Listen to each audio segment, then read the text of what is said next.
హిందువులపై జరుగుతున్న వరుస దాడులను ఖండిస్తున్నామన్నారు హిందూ సంఘం నాయకులు తురగ శ్రీరామ్. కేంద్ర ప్రభుత్వం దీనిపై చర్యలు తీసుకోవాల్సిన అవసరం ఉందన్నారు. ఐపీఎల్ నుంచి బంగ్లాదేశ్ క్రికెట్ ఆటగాళ్లను బీసీసీఐ బహిష్కరించాలన్నారు. లేదంటే బంగ్లాదేశ్ క్రికెటర్లు ఆడే మ్యాచ్లను అడ్డుకోవాలని దేశవ్యాప్తంగా పిలుపునిస్తామని హెచ్చరించారు. బంగ్లాదేశ్లో హిందువుల మీద దాడులు వరుసపెట్టి జరుగుతున్నాయి. ఈ వరుస దాడుల్ని ఖచ్చితంగా అరికట్టాల్సిన అవసరం ఉంది.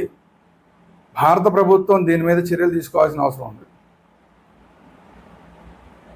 హిందువులుగా మేమందరం కూడా బంగ్లాదేశ్లో జరుగుతున్న హిందువుల మీద దాడుల్ని పూర్తి స్థాయిలో ఖండిస్తున్నాం. ఇప్పటికే విహెచ్పి దీని మీద ఉద్యమాలకు సిద్ధమైంది.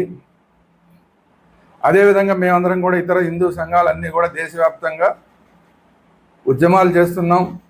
ఎక్కడెక్కడ ప్రొటెస్టులు చేస్తున్నాం, నిరసనలు తెలియజేస్తున్నాం.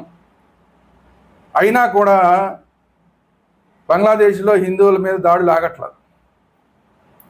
సో ఇప్పుడు ఖచ్చితంగా మనం ప్రభుత్వ పరంగా కూడా ఈ హిందువుల మీద జరుగుతున్న దాడుల్ని మనం అడ్డుకోవాల్సిన అవసరం ఉన్నది.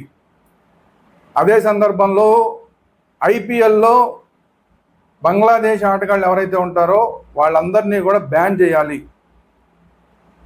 మన వ్యతిరేకతను తెలియజేయడం కోసం, బంగ్లాదేశ్లో హిందువులను రక్షించుకోవడం కోసం మన ఎంత సీరియస్గా మనం దీన్ని తీసుకుంటున్నాం, బంగ్లాదేశ్లో హిందువుల మీద జరుగుతున్న దాడులు మనం ఎంత సీరియస్గా తీసుకుంటున్నాం అనేది ప్రపంచం మొత్తానికి తెలియడం కోసం బంగ్లాదేశ్కి సంబంధించిన ఆటగాళ్ళని ఐపీఎల్లో ఆడించడానికి వీల్లేదు.